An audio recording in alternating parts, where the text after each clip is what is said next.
friends. I'm Miss Curie from the Warrenville Public Library District, and I'm here with this month's Science Story Time to go.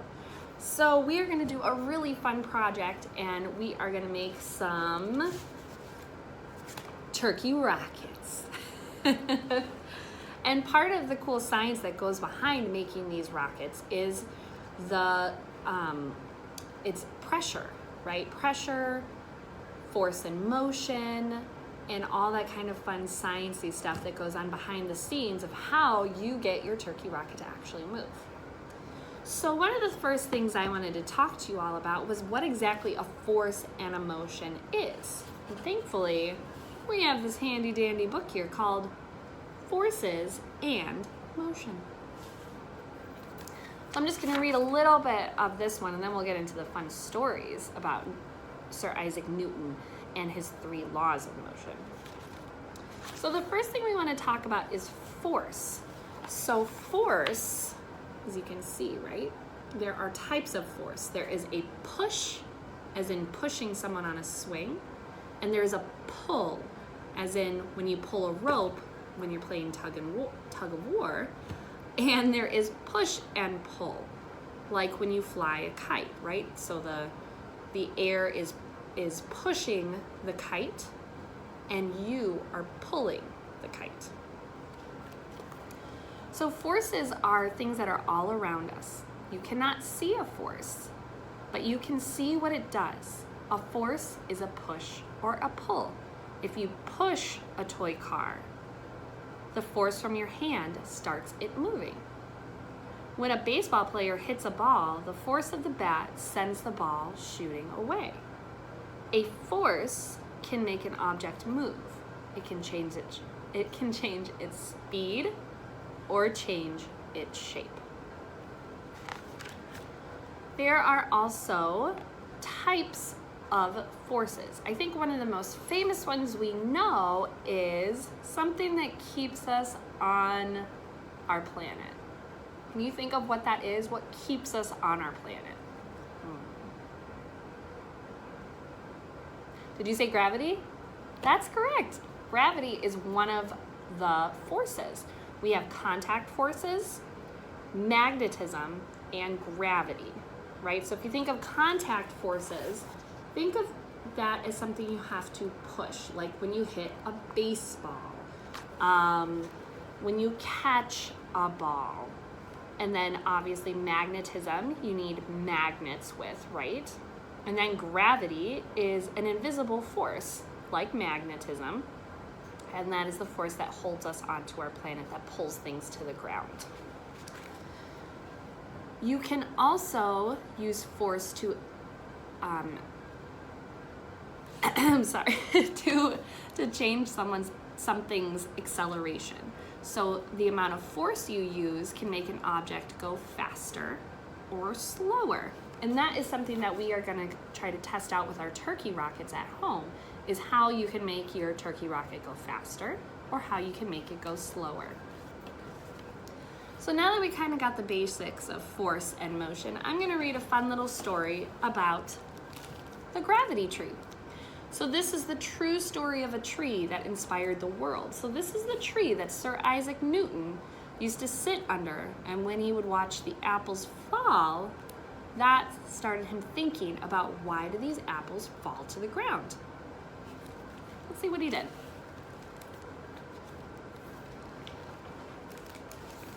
A tree may seem like a rather ordinary thing, but hundreds of years ago, a tree was about to embark on an extraordinary journey. And it all started with just a speck of a seed. Inside that tiny black shell was enough potential to change the world. Nestled down in the dirt, the still seed slept until the warmth of spring saturated the soil. Soaking up water, the apple seed swelled and swelled until with a shift and a shake, the seed split its shell. A wisp of roots webbed down, down, down as a tender shoot tunneled up, up, up. Then it reached the light. Little leaves fanned out, and they were full of tiny cells that collected sunshine and transformed those golden rays into sugary food. It was the perfect fuel for growing bigger and bigger still. Season after season, the tree put on a spectacular show. Golden autumn leaves took to the wind until bare branches withstood winter weather. The tree's tips ballooned with blossoming buds, swarmed by bees, until petals fell away to reveal growing apples. Until bending and bowing, the tree's branches weighed heavy with fruit ripe and ready to fall. And on one late summer day around 1665, the tree was not alone. Who sat below its canopy? One of the greatest thinkers in history, Isaac Newton. The question-asking, truth-seeking, math-loving Isaac had grown up in the shadow of this tree. And now the all-grown-up Isaac leaned against the trunk. His mind was full of questions, and the tree was full of apples. Until... thwack!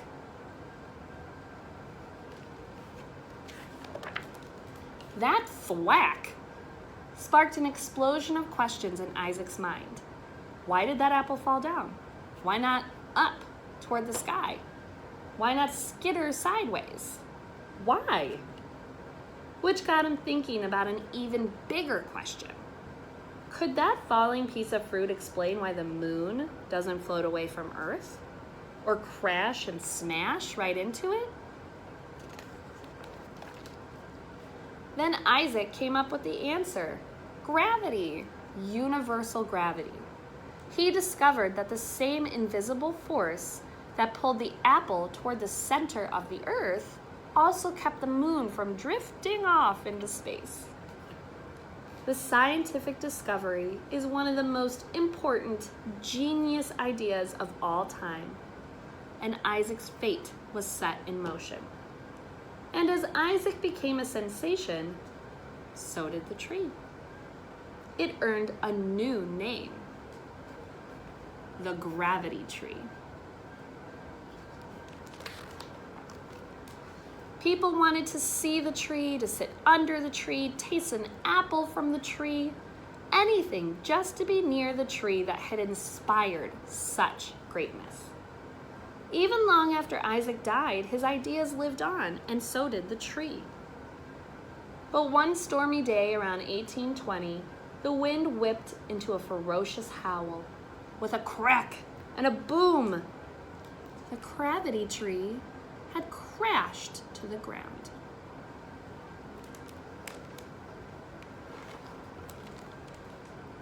Curious crowds carried away wooden shards, small pieces of the tree that had inspired such greatness. An entire branch was even used to make a chair, a perfect perch for pondering. But for the gravity tree itself, it was a dreadful sight. A haphazard heap of wood alone in the garden, dead. But deep inside the fallen trunk, part of the tree was still alive. With water and sunlight and time, new roots were formed, drilling deep down into the dirt. On top of the trunk, a shoot sprouted up, thickening and branching as the tree grew bigger and bigger still. And once again, the gravity tree drew crowds. Then one afternoon in 1930, a strange shadow appeared under the tree. The shape of a man with wild and crazy hair poking out from under his hat. It was none other than Albert Einstein. World-famous Albert was on his way to give a nearby lecture about his own big, huge, important ideas that were built on Isaac's discoveries almost 300 years earlier. But first, Albert simply had to see the tree that inspired his ideas. And Albert wasn't the only question-asking scientist to make the trip. Astronauts, astrophysicists, and thousands of scientists can trace the beginning of their own scientific journey back to that tree. On a cold winter day in 1987, the tree once again welcomed another extraordinary thinker. World-famous, brilliant physicist Stephen Hawking cast his eyes on the tree that set his own path in motion.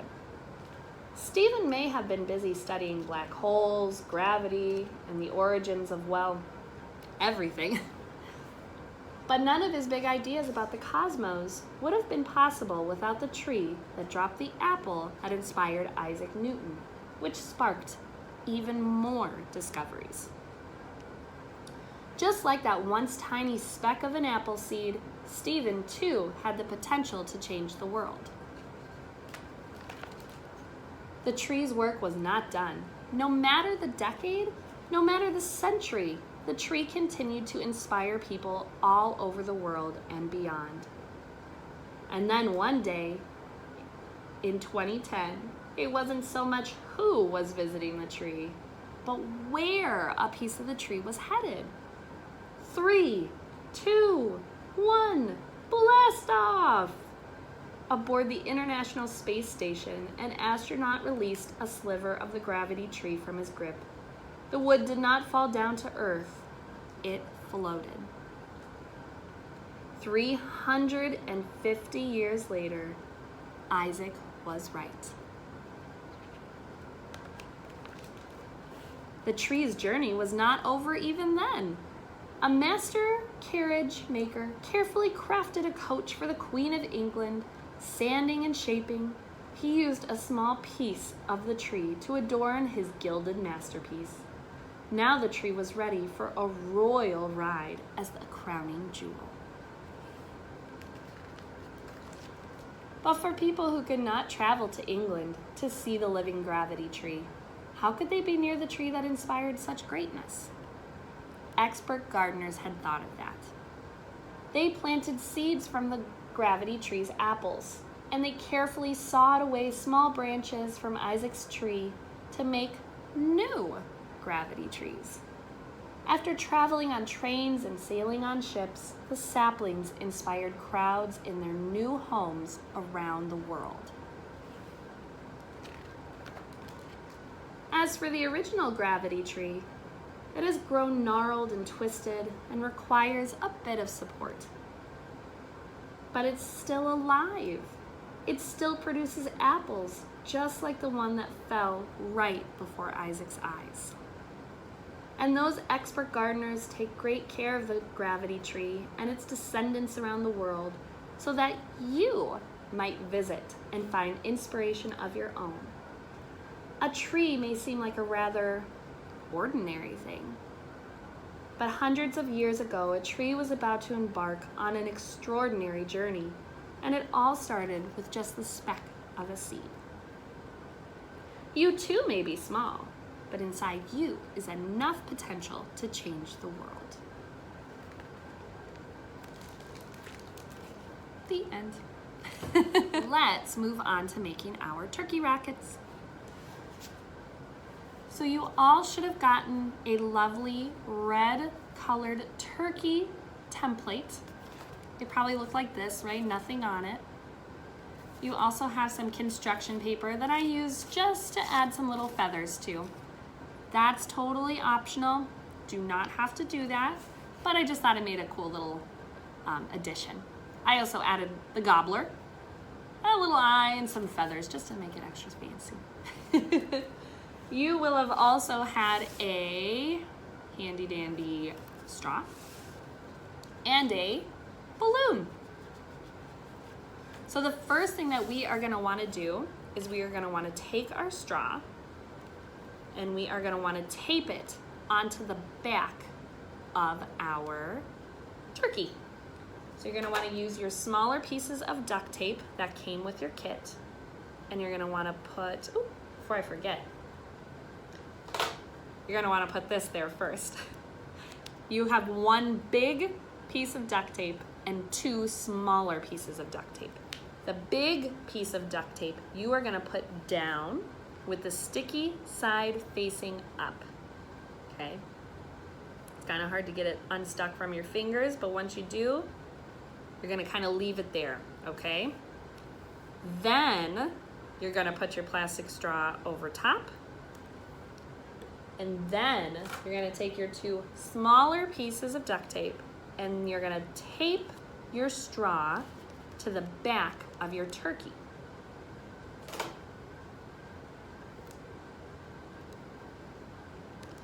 So once you have that secured, it's gonna kind of look like this, right? So there's your sticky part of your duct tape kind of flopping over. It's on the back side of your turkey. You want your beautiful creation facing forward.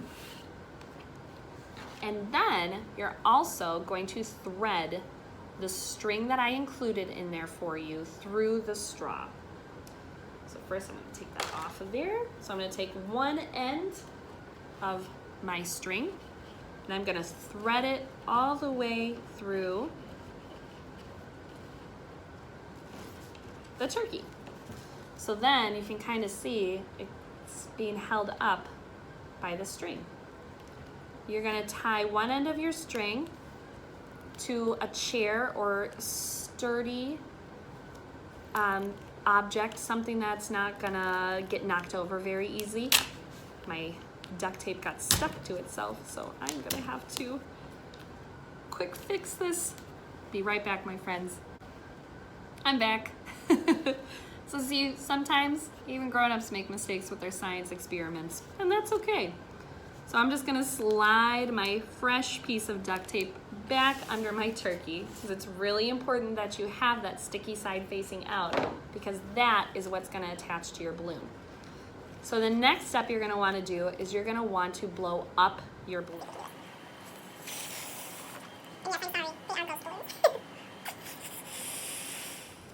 So once you blow your balloon as much as you wanna blow it up, you're gonna wanna keep a hold of the end. Now, if you have those clothes clips or clothes pins or even like a chip clip, you can use that to keep this shut, but you don't want to tie it or knot it shut. What you're going to do is as you're holding it, you're going to carefully stick it onto that part where your straw is, where your duct tape is, and you want that duct tape to stick like that.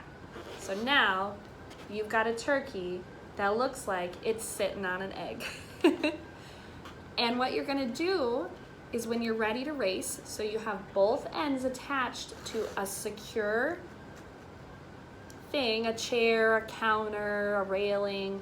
You're gonna want one end and your other. They're approximately 5 feet-ish. You want them nice and tight. This is gonna be your turkey track, because when you let go, it's gonna fly. And that is also a force. The air that you blew up inside of your balloon propels your turkey rocket forward. And of course, you can cut off the duct tape, add more duct tape, add another balloon, do it again and again. If your sibling's doing this project, you can even have turkey races. You can see how much weight your turkey can carry and still propel down the track. Either way, I hope you have a wonderful time racing your turkey rockets, and I hope you learned a little bit about force and motion and Sir Isaac Newton. Until next time, bye my friends.